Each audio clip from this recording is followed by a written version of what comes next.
Hello, race fans. Tom Harris joining you on Post Time at Portland Meadows, and I'm joined today by our good friend Bob Travers. Bob, welcome to the show. Hey, thanks for having me, Tom. You know, Bob, if you looked out the window, you'd swear it was May. Nice weather. You know, I think we planned it pretty good this season with the 2 weeks off at Christmas. Incredible. Because that's when the bad weather came, and we're being blessed. This is perfect horse racing. We were certainly well deserving of some good weather this year, because last year we took it right in the chin, I'll tell you. Yeah. But sunshine, 50 degrees. The rain is supposed to come in later today, but hopefully after the race action. The track, I do believe, is in fast condition, so we'll get the official word on that in just a short while. But anyway, beautiful day for racing. We've got a really nice card. Before we get into it, I want to remind everyone that we have another Sunday coming up, Sunday racing card on January the 28th. We will have free admission, free parking, $1 beer,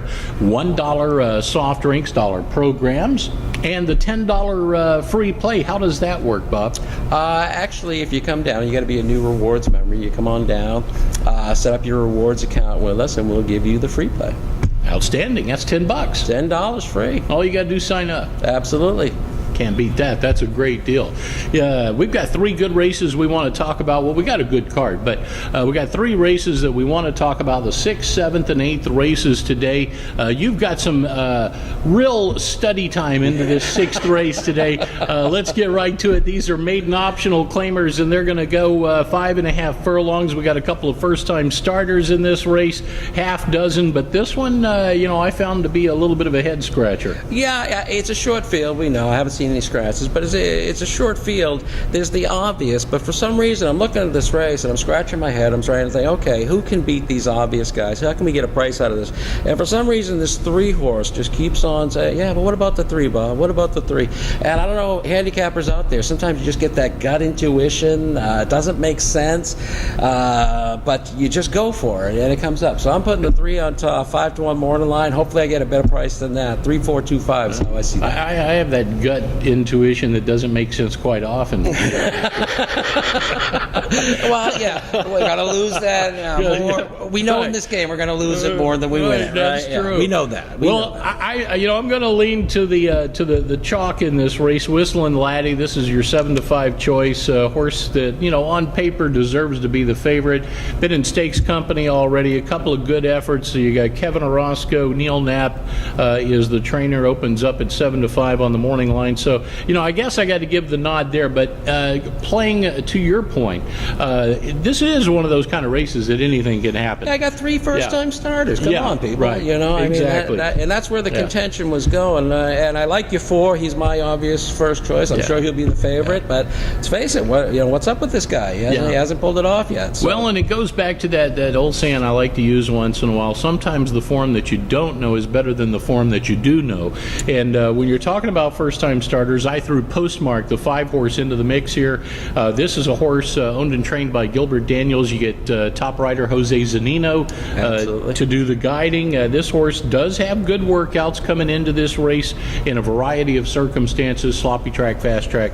And the other first-time starter that you really like, Swift Exchange, also comes in with a hot riding Robert Burney. Robert Burney maybe doesn't hit the winner's circle a high number of times, but he's always in the mix. Well, last week we had a lot of big prices, a lot of obvious horses, but also big prices. And the jock who kept on bringing in those big prices for us, trifecta, superfecta players, it was Robert Burney. So I'm going to give him a chance here. If for some reason that intuition's speaking to me, hopefully I'm right, and hopefully we start a nice pick 4 with a decent price. Sometimes that gets overlooked, all the emphasis placed on total number of wins, but another tool for the handicapping toolbox. Take a look at these guys like jockey Bob Burney, who's constantly hitting the board with these big prices, and you certainly want to look at that when you're playing trifectas, exacta boxes, superfecta boxes, and any exotic really. Yeah, it's nice to know when you do go for a price, you're getting a jock who's really out there trying to win it. Yeah, absolutely. 7th race on the card, Bob. This is a 5.5 furlong dash as well.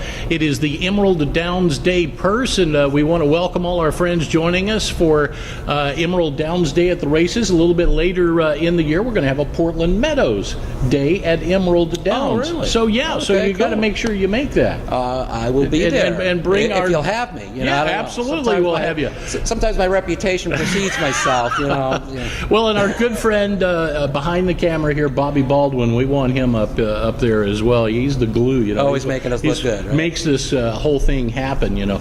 But the seventh race, we got a field of 9. I think this race came up very interesting. I'm going to go with a horse that maybe has the class edge in the race. That's Informant, Kevin Orozco. Nick Lowe's the owner trainer. I think this horse may have a slight class edge. Yeah, I see the 6. I also see the 8. They're coming up from Golden Gate. Usually that's, you know, a bit of a drop down. They usually end up coming in pretty good, racing pretty good when they come up to Portland. But since there's 2 of them in the race, I'm going to say they cancel each other out. And I'm going with the number 9. Now, I know the number 9 is a closer, but I feel this horse has he's got the best numbers in his non-winners of 2 win. Now they're in non-winners of 3. He's got decent numbers there. And let's face it, everybody else is kind of moving up into that non-winners of 3. So he's the guy that's there. Pace may screw him up. I think it's kind of a light pace, but if everybody does their job right, if the 7 goes, the 8 goes, and the 1 goes, I think they go. I think it might go to a little testy on the front end, and that's just going to make it easy for the 9 to come sweeping around at, what did I say? 12-1 morning line. Okay, Well, you heard it here first, people. See what happens post time with those odds. You may have just put the word out. It could go down to even money now. Who knows? National Browser in this race is a horse I think that looks pretty good. Had a nice 5.5 furlong win last time out.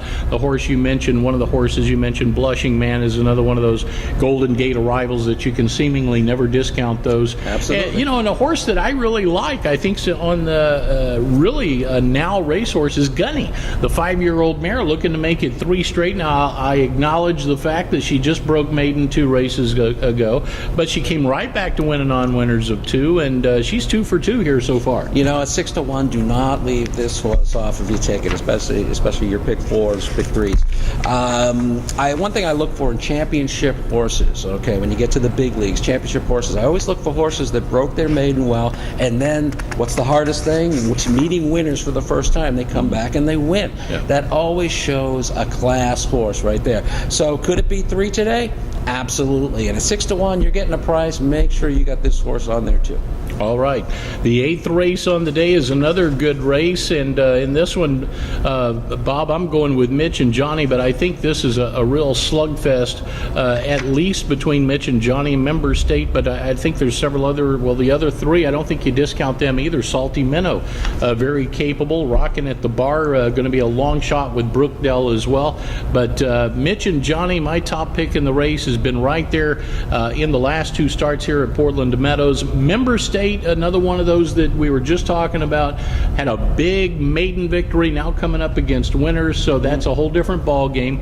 And Salty Minnow from the inside, I think, is a capable sort after a good 3rd in the Sprint Championship. Absolutely, I agree with you there. Salty Minnow's my top pick. I think the horse is truly dropping, going into a non-winners of 1 from non-winners of 3, and some stakes work, open company and state bred.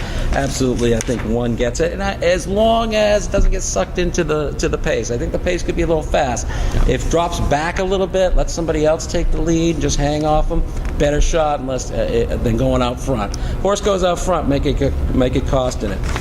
3 weeks of racing left here at Portland Meadows, and the season is just winding down.